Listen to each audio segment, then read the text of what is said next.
Assalamualaikum teman-teman. Kali ini saya akan membahas tentang kompetisi monopolistik. Langsung saja ke pembahasan. Oke, pembahasan pertama ada pengertian pasar monopolistik. Pasar monopolistik pada dasarnya merupakan sebuah pasar yang ada di antara dua jenis pasar yang cukup ekstrim, yaitu pasar persaingan sempurna dan pasar monopoli. Oleh sebab itu, pasar jenis ini masih mengandung unsur-unsur atau sifatnya yang berasal dari pasar persaingan monopoli dan juga pasar persaingan sempurna. Dengan kata lain, pasar persaingan monopolistik dapat diartikan sebagai sebuah pasar yang mana memiliki banyak penjual atau produsen yang memproduksi produk yang beragam. Adapun ciri-ciri pasar monopolistik. Yang pertama, menjual jumlah produsen atau penjual yang sangat banyak. Produsen yang ada di dalam pasar monopolistik sangat beragam dan berjumlah banyak, sehingga tiap penjual atau produsen harus merasa puas dengan pembagian pasar atau market share yang relatif kecil. Tidak hanya itu saja, penjual yang ada di dalam pasar monopolistik tidak mempunyai kekuasaan secara penuh untuk menentukan harga di pasaran. Yang kedua, diferensiasi produk. Diferensiasi produk yang dimaksud di sini adalah produk yang serupa mempunyai karakteristik yang berbeda-beda. Kita dapat melihat perbedaan tersebut dari bentuk, ukuran, corak, kualitas, dan lainnya. Yang ketiga, persaingan produsen tidak berdasar pada harga. Di dalam pasar persaingan monopolistik, produsen atau penjual cenderung tidak bisa mempermainkan harga di pasaran, kecuali ada suatu konsensus yang dilakukan secara bersamaan dengan produsen lainnya. Yang nomor 4, ada kebebasan produsen baru untuk keluar dan masuk pasar. Semua produsen yang ada di dalam sistem pasar ini memiliki kebebasan untuk masuk dan keluar pasar, sebab produk-produk yang mereka tawarkan bisa digantikan oleh produk serupa dari produsen lain yang masih bertahan di dalam pasar tersebut. Yang nomor 5, perkembangan teknologi dan inovasi.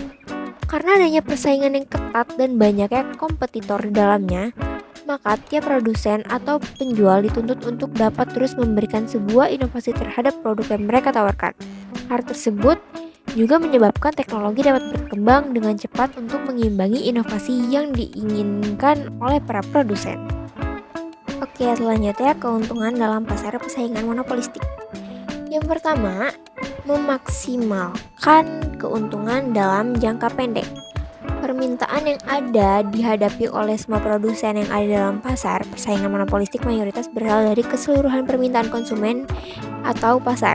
Keuntungan yang maksimal dapat diperoleh jika produsen terus memproduksi barang-barang yang disediakan hingga pada tingkat tercapainya MC sama dengan MR. Dalam hal itu, perusahaan atau produsen akan memperoleh keuntungan di atas rata-rata dalam jangka waktu yang pendek. Yang B, memaksimalkan keuntungan jangka panjang. Dengan adanya keuntungan yang melebihi batas rata-rata akan menyebabkan perkembangan produsen di dalam pasar, sehingga setiap produsen yang ada di dalam pasar harus siap menghadapi permintaan yang semakin sedikit di berbagai tingkatan harga. Jadi, keuntungan yang akan diperoleh juga semakin menurun ke tingkat yang normal. Terdapat ketidakefisienan di dalam pasar persaingan monopolistik. Jadi ada dua penyebabnya. Yang pertama, karena harga jual yang lebih besar dibandingkan dengan biaya marginal.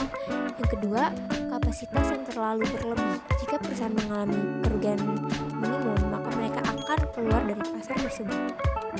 Oke, jadi ada kelebihan dan kekurangan persaingan pasar monopolistik. Kelebihannya, yang A, banyak perusahaan di dalam pasar yang akan memberikan keuntungan tersendiri untuk para konsumen dalam membeli barang atau produk yang terbaik bagi mereka.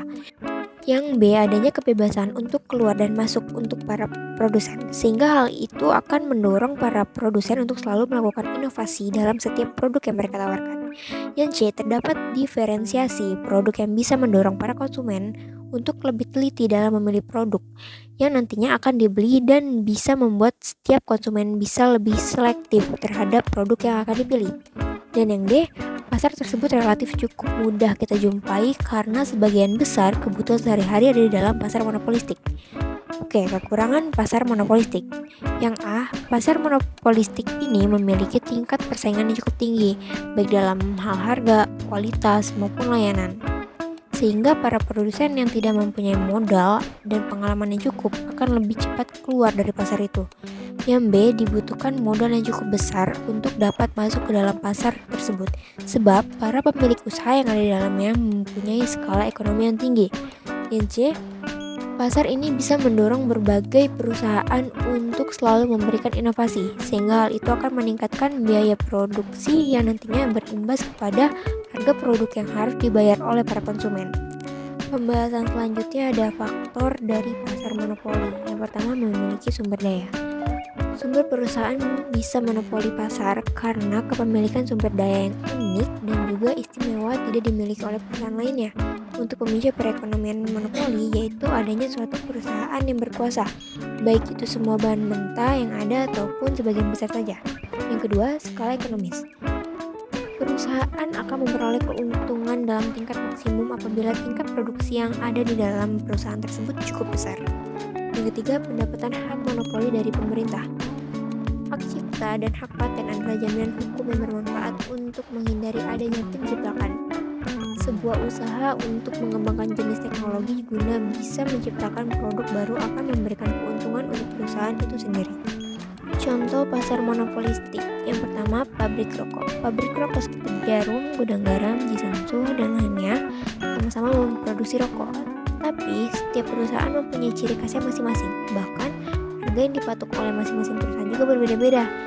Tidak ada standar yang bisa menentukan bahwa harga dari produk tersebut harus sama atau seragam. Lalu selanjutnya ada pabrik sepeda motor.